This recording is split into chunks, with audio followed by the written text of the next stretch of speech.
غوث اعظم شیخ عبد القادر گیلانی کی وہ نصیحت جو بادشاہوں کو بھی لرزا دے۔ بڑا کون تھا؟ وہ بادشاہ جو سونے کے تخت پر بیٹھا تھا، یا وہ مرد درویش جس کی ایک نصیحت نے دنیا بھر کے حکمرانوں کو لرزا دیا؟ السلام علیکم اور خوش آمدید۔ آپ دیکھ رہے ہیں اردو ہیروز۔ آج ہم آپ کو ایک ایسی عظیم روحانی شخصیت سے ملوائیں گے جنہیں دنیا غوث اعظم شیخ عبد القادر جیلانی رضی اللہ عنہ کے نام سے جانتی ہے۔ ہم ان کی زندگی کا وہ تاریخی قصہ سنیں گے جو حکمرانوں کے سامنے حق بات کہنے کی سچائی اور طاقت کو بیان کرتا ہے۔ اگر آپ بھی اولیاء کرام کی زندگی اور تاریخی بادشاہوں کے عروج و زوال سے عبرت حاصل کرنا چاہتے ہیں تو ابھی اردو ہیروز کو سبسکرائب کیجئے اور ہماری روحانی محفل کا حصہ بن جائیے۔ یہ دور تھا عباسی سلطنت کا۔ شیخ عبد القادر جیلانی رحمۃ اللہ علیہ کا روحانی مرتبہ آسمان کو چھو رہا تھا، لیکن بغداد کے عباسی خلیفہ مقتفی لا امر اللہ کا دربار حق بات سننے سے ڈرتا تھا۔ ایک دن شیخ نے ایک پرجوش خطبہ دیا۔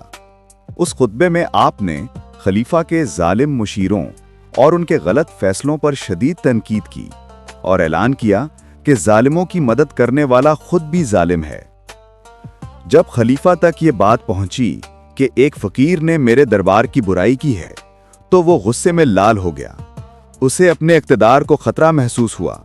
اس نے اپنے وزیروں کو بھیجا کہ جاؤ شیخ سے پوچھو یہ حکومت میری ہے یا تمہاری؟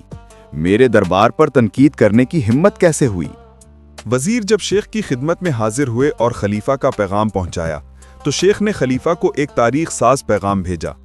اے خلیفہ، تم ڈرو مت، اگر تمہاری نیت صاف ہوتی تو تم کبھی اس بات پر غصہ نہ کرتے۔ اگر تمہارے خیال میں کوئی شخص مجھ سے زیادہ عظیم ہے تو وہ تمہارے سامنے آ کر تمہارے ظلم کے خلاف گواہی دے۔ خلیفہ نے جب یہ جواب سنا تو اس کی حالت غیر ہو گئی۔ اسے شدت سے احساس ہوا کہ یہ آواز کسی حکومت یا دنیاوی طاقت کی نہیں بلکہ سچ اور ایمان کی طاقت ہے۔ خلیفہ نے فوراً شیخ سے معافی مانگی اور ان کی نصیحتوں پر عمل کرنے کا عہد کیا۔ اس کہانی کا سبق یہ ہے کہ حق اور سچ کی طاقت ہمیشہ تخت و تاج کی عارضی طاقت سے بڑی ہوتی ہے۔